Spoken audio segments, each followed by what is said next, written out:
नमस्कार। आज हम बात करेंगे एक बहुत ही इंपॉर्टेंट टॉपिक पे, वो है स्कोप और life time of a variable. देखिए, जब भी आप कोई वेरिएबल बनाते हैं तो वेरिएबल के साथ दो प्लर होते हैं, दो इंपॉर्टेंट प्रॉपर्टी होती है। एक होता है उसका स्कोप और एक होता है उसकी लाइफ टाइम। ठीक है, तो स्कोप बेसिकली क्या है? स्कोप है बाउंड्री। ठीक है, बाउंड्री से मतलब सीमा, कि कहां तक आपको वो वेरिएबल विजिबल रहेगा। जैसे आपने कोई फंक्शन बनाया, मान लीजिए आपने कोई फंक्शन बनाया, ठीक है, वो फंक्शन बनाने के बाद आप लगाते हैं कर्ली ब्रैकेट्स।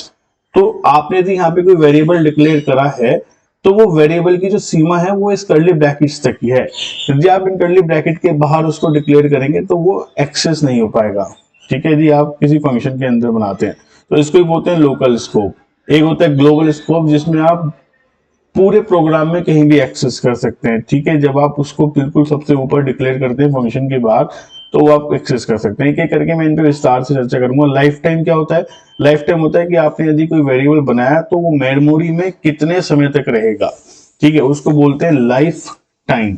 ठीक है, जैसे आप बात करिए, मैंने यहाँ पे दो हैं, ऑटोमेटिक और स्टैटिक। ऑटोमेटिक का मतलब है टेम्परेरी। जैसे आप कोई भी वेरिएबल बनाते हैं तो जब तक वो फंक्शन के ब्लॉक के अंदर है, ठीक है, और तब तक वो उसमें मेमोरी में लोकेट रहेगा, जैसे ही बाहर आ जाएगा वो सब खत्म हो जाएगा। ठीक है, स्टैटिक क्या रहता है? स्टैटिक का मतलब है कि आपने मेमोरी में डाल दिया, वो मेमोरी में तब तक रहेगा जब तक पूरा प्रोजेक्ट आपका चल रहा है। ठीक है, अब एक एक करके डिस्कस करता हूँ इस पर सारी चीजों पे, ये बेसिकली है क्या चीज। ठीक है, सबसे पहले स्कोप पे बात करते हैं। जैसे कि मैंने आपको बताया, स्कोप दो तरीके के थे, लोकल स्कोप और ग्लोबल स्कोप। लोकल स्कोप के को अंदर जो बाउंड्री है वो बेसिकली क्या है कि जैसे ही फंक्शन शुरू हुआ तो उस फंक्शन तक उसकी बाउंड्री है। ठीक है, मान लीजिए जब फंक्शन बनाया तो यहाँ ये ब्रैकेट है, तो इस ब्रैकेट के अंदर तक ही आप उस वेरिएबल को डिक्लेयर यदि आपने करा, और उस ब्रैकेट के अंदर ही आप उसे एक्सेस कर पाएंगे। इसके बाहर से आप उसको एक्सेस नहीं कर पाएंगे, तो ये इसकी सीमा है। ठीक है, a variable has a local scope when you declare inside a function of block within a brackets and accessible within that block। उसके बाहर वो एक्सेस नहीं हो पाएगा। ठीक है, अब देखो एक एग्जांपल से समझते हैं। ये हेडर फाइल लिखी, उसके बाद एक फंक्शन बनाया प्ले। ठीक है, जब फंक्शन बनाते हैं तो फंक्शन किसी स्पेसिफिक काम के लिए बनाते हैं। यहां हमने कर्ली ब्रैकेट्स लगाए, इसके अंदर एक वेरिएबल डिक्लेयर करा इंट गेम्स। गेम्स को वैल्यू दी 10। ठीक है, और उसे प्रिंट करा दिया। तो ये जो गेम्स है ना, ये इस प्ले के अंदर ही एक्सेस हो पाएगा। जैसे ही आप प्ले वाले फंक्शन के बाहर अपना कंट्रोल लाएंगे तो ये एक्सेस नहीं हो पाएगा। जैसे बनाया वॉइड कार्स नाम का एक फंक्शन बनाया, इसके अंदर हमने लिखा इंट मारुति बराबर 5। तो ये मारुति 5 जो है कार के अंदर ही एक्सेस हो पाएगा, ये इंट में। ठीक, इसके अंदर दोनों फंक्शन को कॉल किया, प्ले और कार्स। ठीक है, देखो एक तरीके से इसको समझिए। मैं इस प्रोग्राम को आपको VS कोड में बना के चलाता हूं और आपको इसको पूरा का पूरा फ्लो समझाता हूं कि यार ये फ्लो जो है इसका कैसे चलेगा। ठीक है, चलिए देखिए, जब कभी भी किसी प्रोग्राम को बनाते हैं तो सबसे पहले लिखते हैं उसकी हेडर फाइल। ठीक है, तो हमने यहां डाली उसकी header file hash include stdio.h। ठीक है, अब बनाया हमने एक फंक्शन जिसका नाम हमने दिया प्ले। ठीक है, इसके अंदर हमने लिखे इसके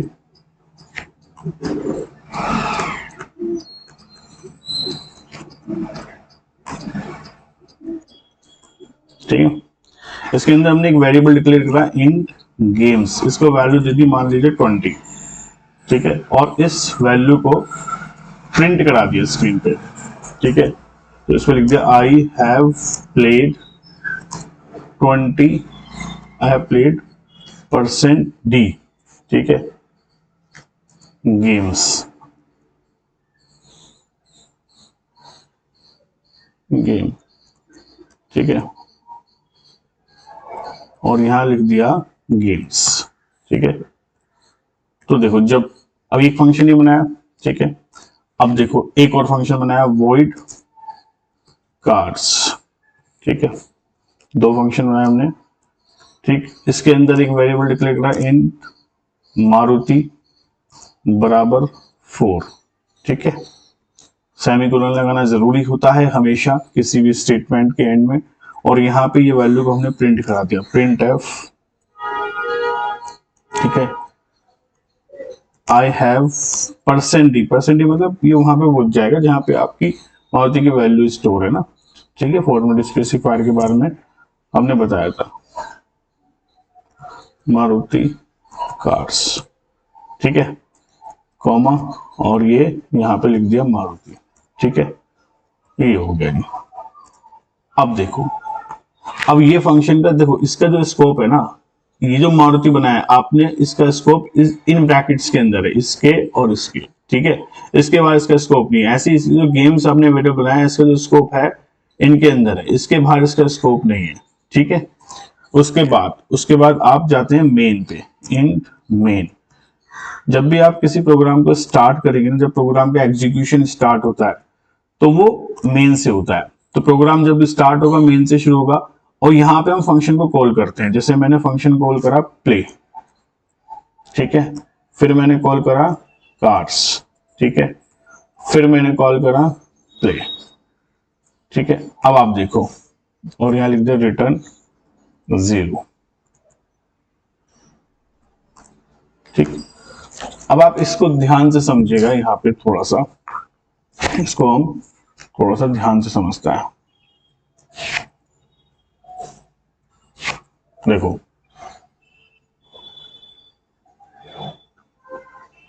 तो यहां पे हुआ क्या, जब आपने इस प्रोग्राम को देखा तो एंट्री पॉइंट होगी मेन से, ठीक है। मेन में आपने क्या बताया, प्ले फंक्शन को कॉल करा, ठीक है। तो जैसे ही आपने प्ले फंक्शन को कॉल करोगे तो आपका जो कंट्रोल चला जाएगा प्ले वाले फंक्शन पे चला जाएगा। प्ले वाले फंक्शन जब एग्जीक्यूट होगा तो उसके अंदर गेम्स की वैल्यू 20 है, और आपने प्रिंट करा देते हैं उस गेम्स की वैल्यू को। तो यहाँ पे आपके पास आ जाएगी वैल्यू 20, ठीक है। फिर आप कार पे जाएंगे, तो कार वाले फंक्शन में जाएंगे, मारुति को 4 है तो यहाँ पे 4 वैल्यू एक्सेस करेगा, प्रिंट करा देगा। फिर प्ले करेंगे तो फिर से वो 20 प्रिंट करा देगा। यानी कि आप ये देखो, ये जो मारुति है, मारुति की वैल्यू यदि 4 है, ये वेरिएबल जो है ये इस कार के अंदर ही एग्जीक्यूट होगा। यदि मैं इसको कहीं यहाँ पे यदि मैं इसकी वैल्यू प्रिंट कराने लग जाता तो ये आपको एरर दे देता, ठीक है। मान लीजिए जैसे मैं इस प्रोग्राम को भी रन करता हूं, तो मैंने इसको रन करा, ठीक है। तो देखिए आउटपुट क्या आया, आउटपुट आपका आया है कि आई हैव प्लेड 20 गेम्स, ठीक है। और उसके बाद वो कह रहा है आई हैव 4 मारुति कार्स। फिर से क्या है, आई हैव प्लेड 20 गेम्स। तो पहले प्ले वाला फंक्शन था 20 गेम्स, फिर कार वाला था तो कार, फिर प्ले वाला था तो प्ले, ठीक है। अब प्रॉब्लम ये है जो मैं आपको बताना चाह रहा हूं कि यदि मैं इसी लाइन को उठा के, ठीक है, और इसको इस वाले फंक्शन के अंदर प्रिंट कराता, ठीक है, तो यहाँ पे आपका ये जो है, जब आप इसे रन कराते तो ये रन नहीं होता, ठीक है।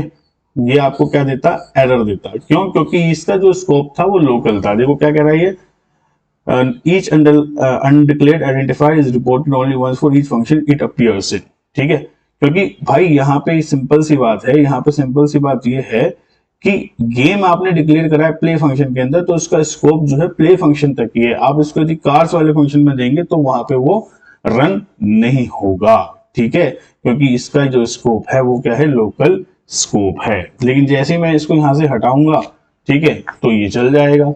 तो ये चल जाएगा, क्यों चल जाएगा, क्योंकि सर इसमें जो है देखो आगे I have played 20 games, I have 4 Maruti cars, I have played 20 games, क्योंकि सर इसका जो है स्कोप यहाँ पे है।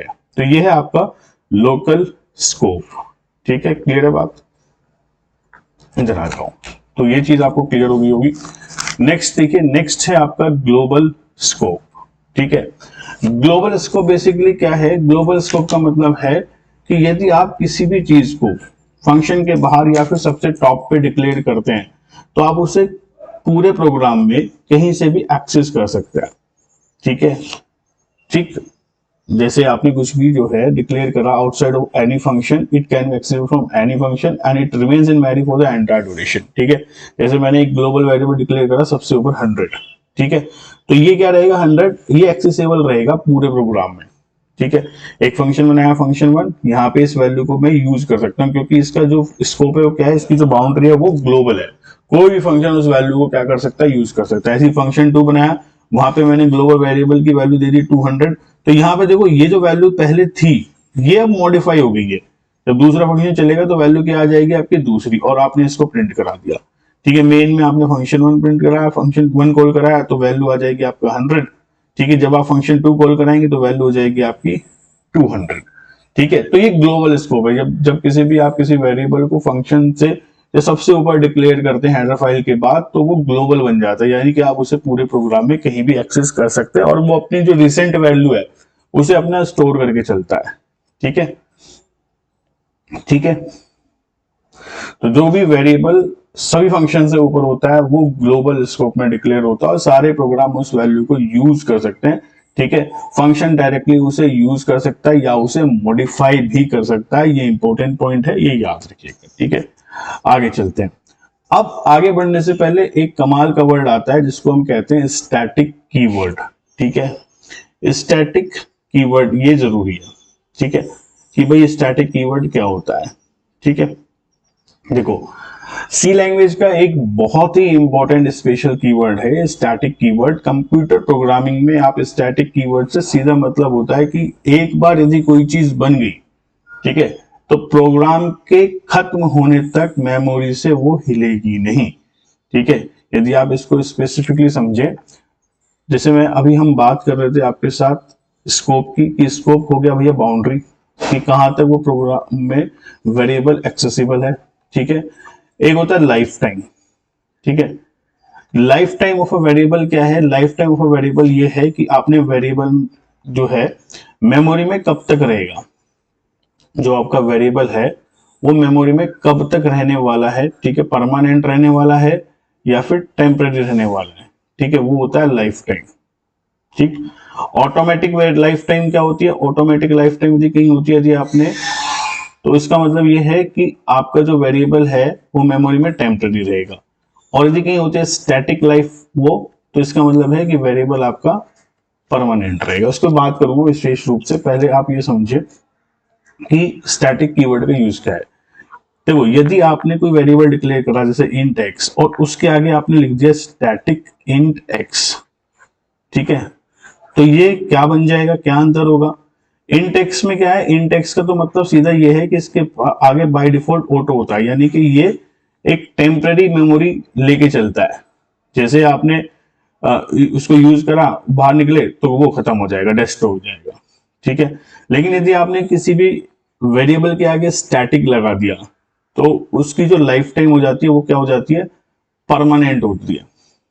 ठीक है, फंक्शन के एंड होने के बाद भी वो क्या होता है? खत्म नहीं होता। जैसे अभी आपने पढ़ रहे थे लोकल स्कोप में, जब लोकल स्कोप में पढ़ रहे थे, जैसे ही यहाँ पे आपने देखा कि ये फंक्शन शुरू हुआ आपका ये वाला, तो जैसे ही फंक्शन शुरू हुआ तो ये इसको लाइफ मेमोरी में लाइफ मिल गई 10, और जैसे ही ये फंक्शन खत्म हुआ तो ये इसकी एक्सेसिबिलिटी खत्म हो गई, ये मेमोरी से गायब हो गया।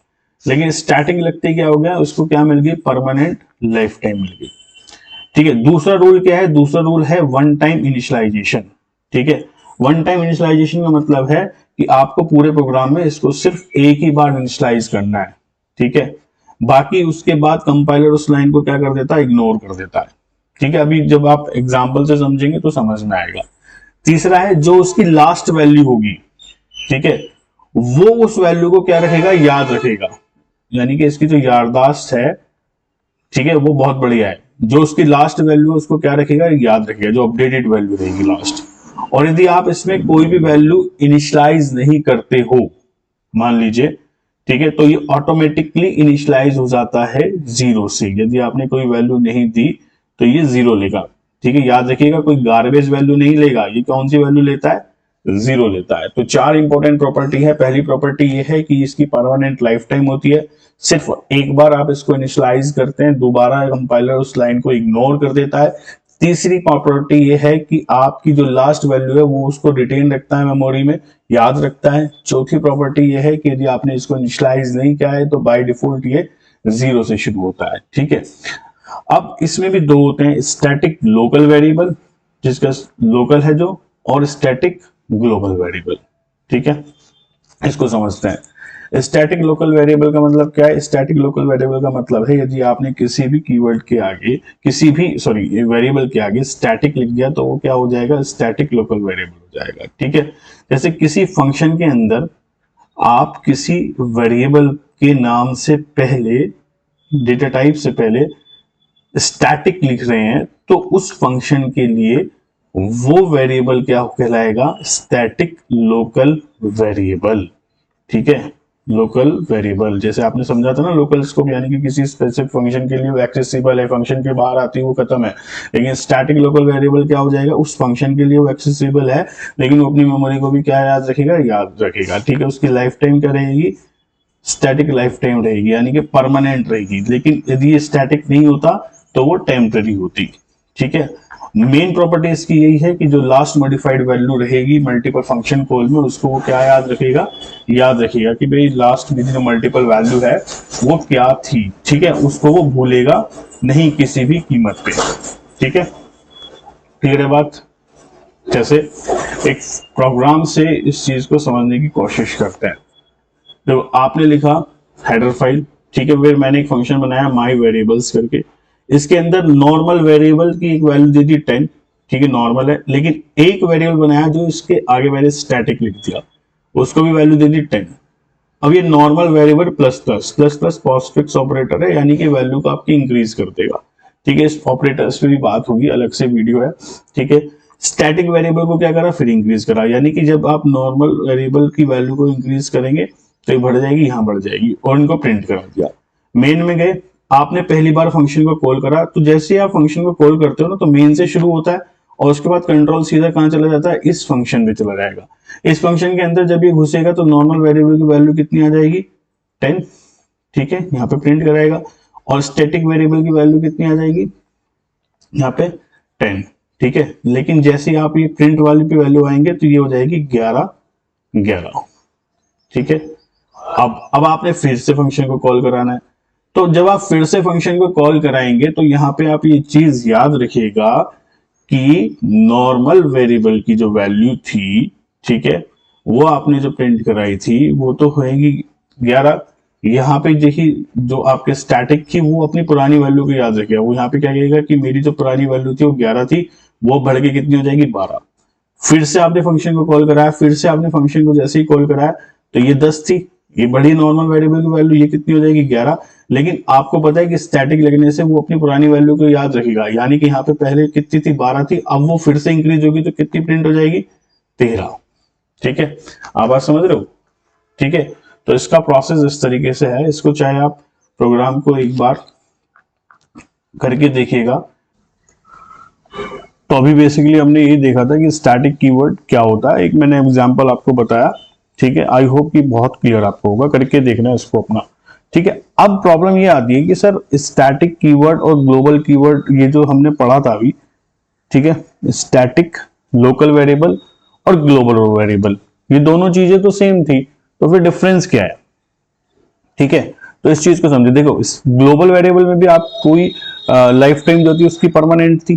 ठीक है, स्टैटिक का मतलब भी क्या है कि लाइफ टाइम क्या परमानेंट है।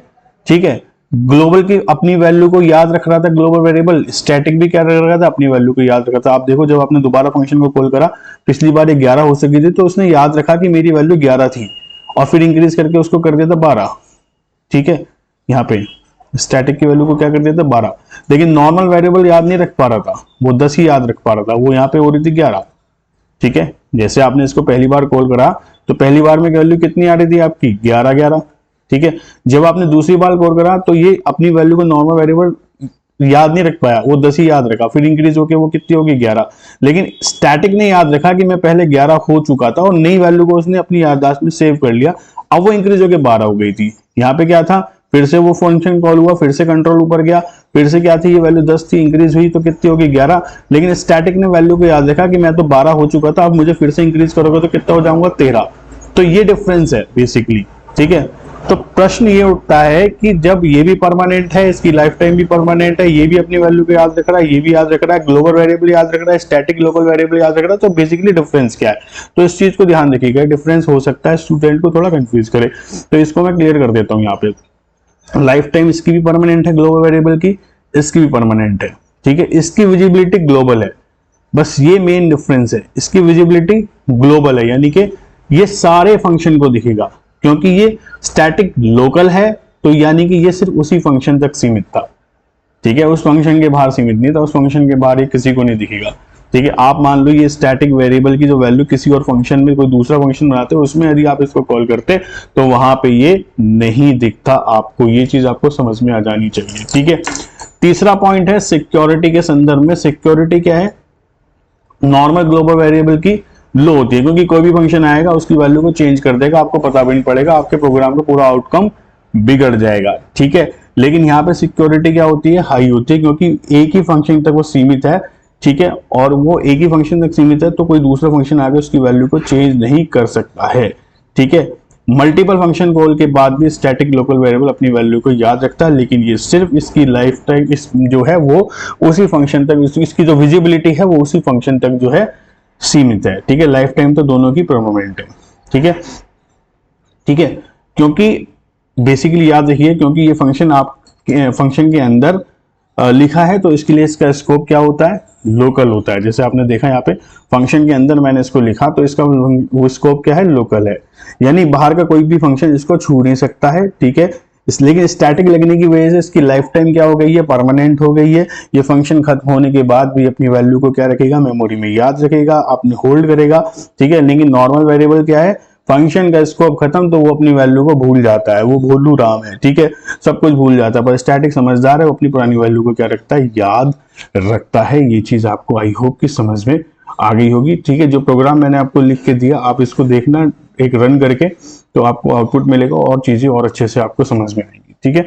आगे बढ़ता है। अब सर ये जो स्टैटिक ग्लोबल वेरिएबल है ये क्या चीज है? ठीक है। जब आप किसी भी वेरिएबल को बाहर डिक्लेयर करते हैं, फंक्शन के बाहर डिक्लेयर करते हैं और उसके आगे आप क्या लगा देते हैं? स्टैटिक भी लगा देते हैं, तो वो बन जाता है स्टैटिक ग्लोबल वेरिएबल। ठीक है। ठीक। इसका जो फाइल स्कोप है, ठीक है, वो कहता है visible and accessible only within the same C file. ठीक है। मान लो एक प्रोजेक्ट पे आप काम कर रहे हो। ठीक है। इसमें एक फाइल 1.c है, एक फाइल .c है। ठीक है। एक फाइल 3.c है। ठीक है। अब सर प्रॉब्लम यह है कि जो आपने बताया, यदि मैं ग्लोबल वेरिएबल की बात करूं तो ग्लोबल वेरिएबल यदि मैंने डिक्लेयर करा, यानी कि इसका मतलब क्या है कि यदि मैंने इसको ऊपर डिक्लेयर करा तो ये जो है पूरी फाइल के अंदर क्या रहेगा? एक्सेसिबल रहेगा। फाइल 1.c भी इसको एक्सेस कर पाएगी, उस प्रोजेक्ट की फाइल, दूसरी फाइल है, मल्टीपल फाइल्स हैं, यदि फाइल तीसरी है तो वो भी इसको एक्सेस कर पाएगी। लेकिन यदि मैंने इसके आगे स्टैटिक लगा दिया तो ये जो दूसरी फाइल्स थी ना, यदि ये फाइल 1.c में है तो ये जो दूसरी फाइल थी उसी सेम प्रोजेक्ट की, ये इसको एक्सेस नहीं कर पाती।